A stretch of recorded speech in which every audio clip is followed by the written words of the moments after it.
Взял съм си столче да седнем и да говорим за нашия отбор във втори клас.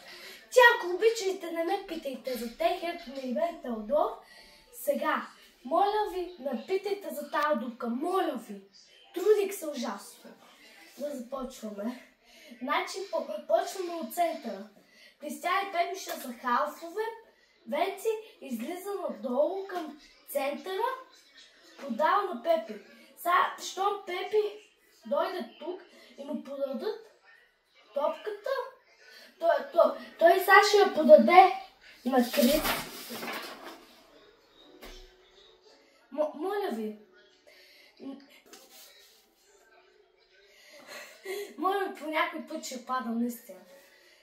Така, докъде бяхме стигнали? Крис ще взима топката, подава на Вени. Вени подава на Иван. Иван шути топката към Кристиян. Непоносима болка. Подава към Кристиян. Кристиян взима топката. Кристиян връща на Цеци. Ето, в началото почваме за 1 минута.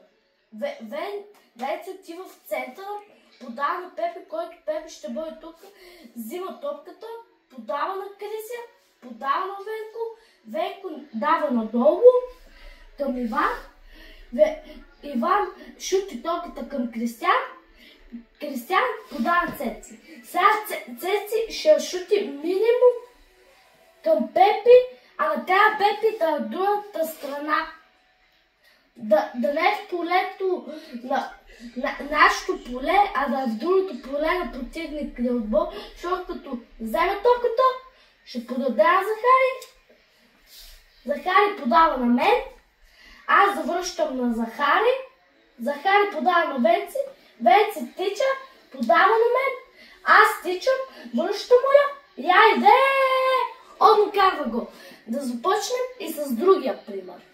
Значи, може сега аз да отида към центъра, да подам на Кристиян, който ще е ето тук.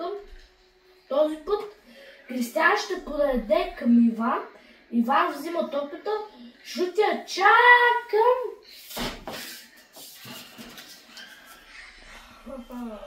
към Захари, а Захари подава на мен.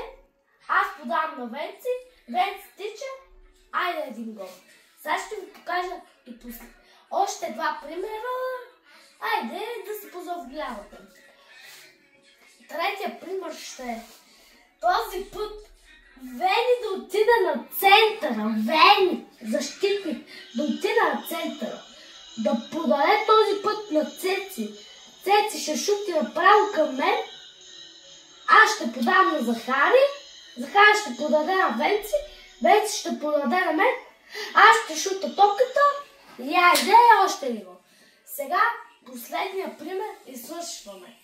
Сега ще отида Захари напред, аз отивам ето тук долу в нашото поле, той ми я подава, като аз ще съм ето тук, ще я подам на Венци. Венци ще я подаде на Пепи, Пепи ще върне на Крисия, Крисия ще я върне на Захари, Захари подава на Венци и Венци бие топката, гол. Сега искам да сте внимателни като менеджер. Тя да правите силни тренировки, ама силни, ама най-важно. Тренирайте вратаря. Значи, Цеци, значи, шути топката добре. Затова е 6 на защита, защото като я шути силно, може да подаде на Венци, Венци да окара гол и да има гол, да има победа за нас. Сега, да ви кажа последно. Мислете за вратаря. Само вратаря музика. Друго не. И да знаете, да имате много пари в портмонето, защото на ден да не ви искат по 100 лева. За сега, чао!